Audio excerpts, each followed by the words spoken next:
You began your video with this familiar mantra. The tag argument states that when there are only two possibilities to account for something and one of them is negated, by default the other one is vindicated. Yeah, unless of course the something in question does not actually exist or occur, and until you are able to A, present a clear and specific definition for logical absolutes, not just listing what you believe to be examples of them, and B, sufficiently demonstrate that such things actually exist in reality, your argument can't even get off the ground. The fact is, Matt, the phrase logical absolute does not exist anywhere in academia. That's not a real thing. This is not a term recognized by legitimate mathematicians or logicians. This is not a term you'll find in any encyclopedia of philosophy.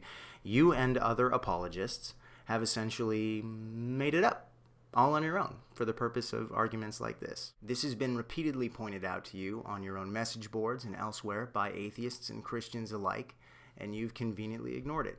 What we do have are axiomatic statements, like A is A, or A is not A, which we base logical procedures on. And we call these statements laws of logic. We call them laws because if one is going to make logical inferences properly, one must play by these rules. We base these rules on simple observations we can make about the nature of existence, language, and definition. So we have two different things here, which in your argument, you're fallaciously conflating into one. We have the mere statement, A is A, which is conceptual by nature and which does not exist independently of consciousness, and that's true in either of our worldviews.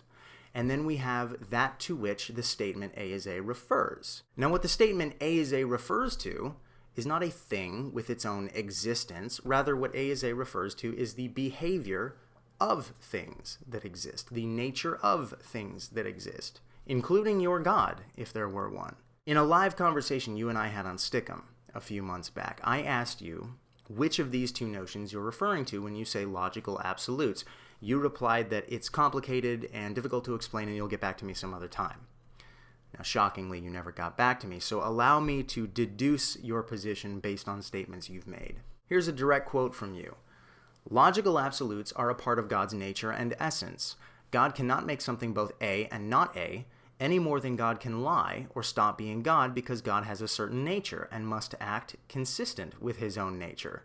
God cannot make a square circle because it's a logically impossible thing.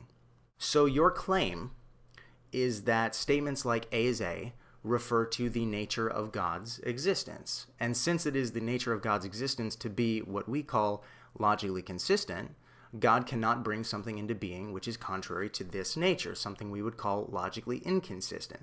And that's why we do not see things in existence which are not logically consistent. But without even realizing it, you refute your own claim. You admit that God cannot lie, as lying is inconsistent with God's nature. Yet clearly you believe that God can create something else, bring something else into being which can lie, which means that you believe God can, in fact, create something that is not necessarily consistent with his own nature. So God should be able to create a square circle, which is no more inconsistent with his nature than lying is, as you just explicitly said. But for some reason you won't go there. So here's the rub. The only way to reconcile this contradiction you've made is to concede your hidden contention that while the inability to lie is the nature of God specifically, logical consistency is the nature of God and everything else which could or does exist. In other words, it is the nature of existence, of all things that exist, to be what we call logically consistent, which is exactly the position I've held all along. You are piggybacking on my worldview, whether you realize it or not. And Matt, this is where you unwittingly forfeit your argument. If what you call logical absolutes are simply the nature of all things that can or do exist, then your worldview has not explained them, nor has it accounted for them. You have only described an aspect of them. And the fact that you don't find this to be something which invalidates a worldview leaves you with no argument to make. That's why in my last video to you, I was asking you about accounting for God's nature. The fact that you think this was a red herring demonstrates perfectly to me that you didn't understand my argument. In your video, you said the following. TBS says that the universe behaves the way it behaves. Well, that's obvious, but stating the obvious does not refute tag. Well, yes, Matt. As a matter of fact, stating the obvious is all it takes to refute tag. We have the consistent nature of existence, observable by anyone. We have laws of logic, which are axiomatic statements we use to describe the nature of existence. We have logical procedures, which we base on these axiomatic statements, and we have the capability to create and adhere to consistent definitions.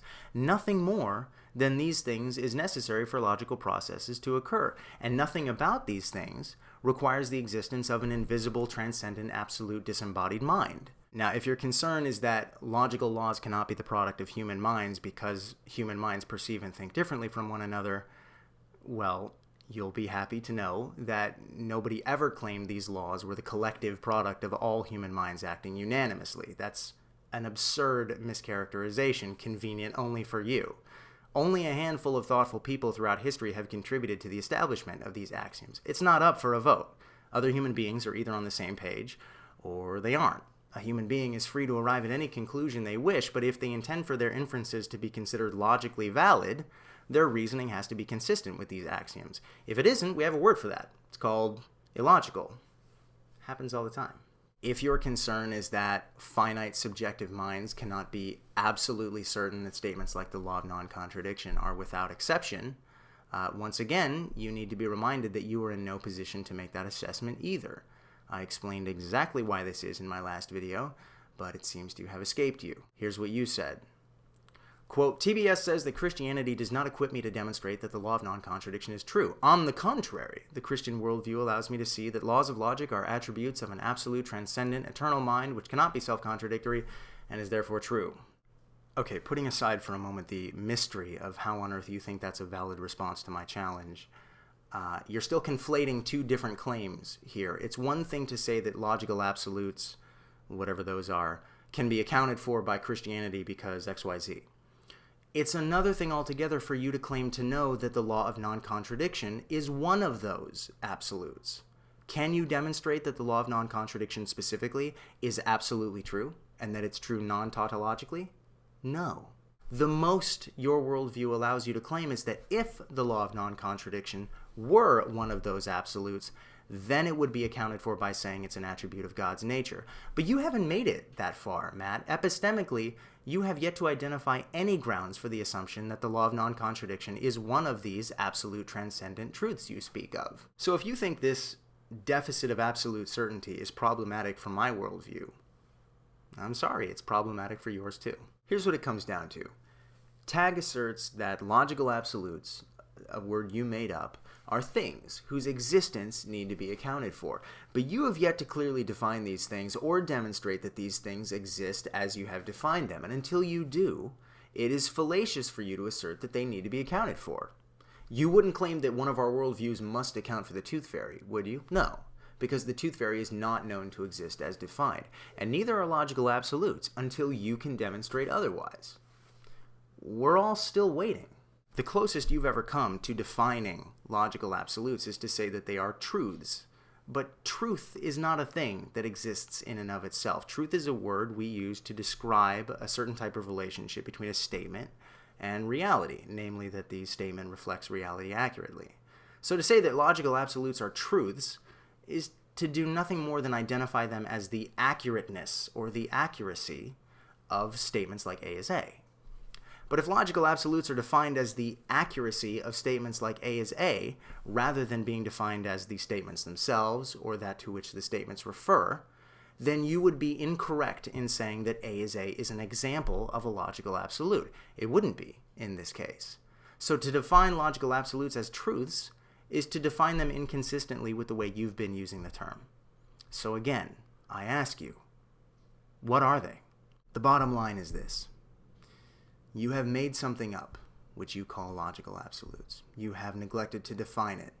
You have failed to demonstrate that it exists as defined. You have used words to describe it which conflict with the examples you actually give for it, and then you demand that I give an account for the supposed existence of your made-up thing when you have not even successfully done so yourself. And you think this junkyard of confused rhetoric proves the existence of the Christian God. Matt, I'm so sorry, but you're going to have to be more forgiving of those of us who can't seem to take this argument seriously.